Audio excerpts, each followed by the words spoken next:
Mga tol, nandito po tayo ngayon sa may hideout para i-train yung mga pinapatrain ito ni Kuya Miguel sa akin si Budyong pa.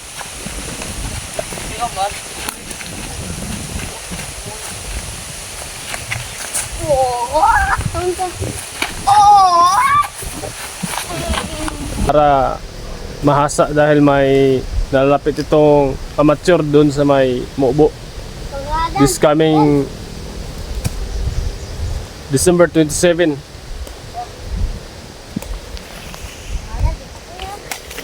Kaya shoutout ka pala kay Kuya Miguel Inso na tumulong sa atin para makaroon ito ng fight si Budyong doon sa may Mobo. Shoutout sa'yo Kuya Miguel Inso dyan sa may Paho, pati na kay Coach Arnel, kay Ivan Verdida, at pati na rin kay Mark Sabang. Tol, shoutout din kay Kapayat, sa lahat ng membro ng Team Kawayan Rising Vloggers. Shoutout sa inyong lahat na mga membro.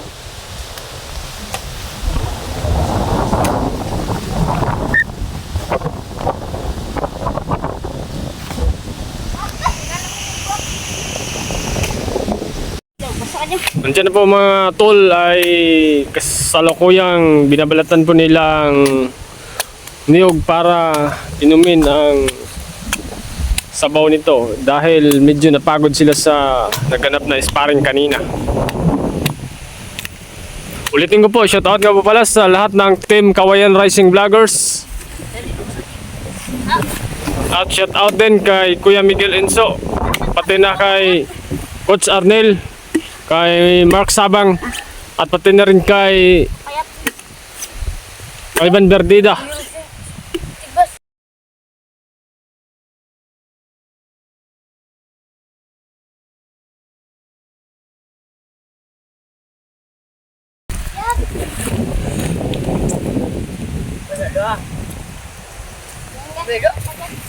Ang sitwasyon po ngayon mga tol dito sa ating munting hideout ay medyo makulimlim po ang panahon, pero nagpapakita naman ang araw ngayon, pero minsan ay umaambon po dito ngayon.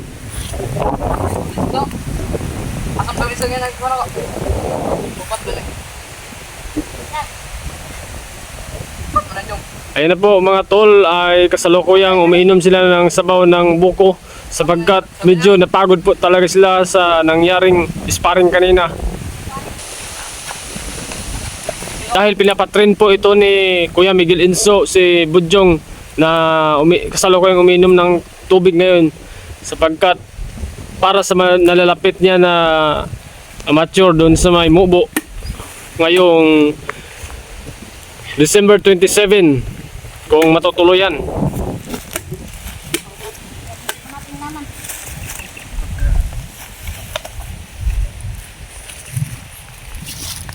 Nakam lagi unod do, pero gamay unod do, nipis.